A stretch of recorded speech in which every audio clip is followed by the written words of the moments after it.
سرکار دو عالم حضرت محمد مصطفیٰ صلی اللہ علیہ وآلہ وسلم نے ارشاد فرمایا، 3 لوگ ایسے ہیں جن کو سزا اتنی سخت دی جائے گی کہ ان کے بارے میں مت پوچھو۔ پہلی وہ عورت جس کو اس کا شوہر ضروریات زندگی کے لیے خرچہ پانی دے کر کہیں چلا جائے، اور پھر وہ عورت اپنے خامد کی غیر موجودگی میں اس کے مال میں بھی خیانت کرے اور اپنی عفت میں بھی خیانت کرے، ایسی عورت کے لیے سخت ترین عذاب ہے۔ دوسرا وہ شخص جو خود کو مسلمانوں کی جماعت سے الگ کر لے، اس کے بعد وہ اپنے امیر کی بھی نافرمانی کرے، اور تیسرا وہ غلام جو بھاگ جائے اور اسی نافرمانی کی حالت میں ہی وہ مر جائے، ان پر بھی سخت عذاب ہوگا۔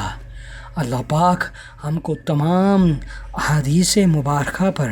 عمل کرنے کی توفیق عطا فرمائے۔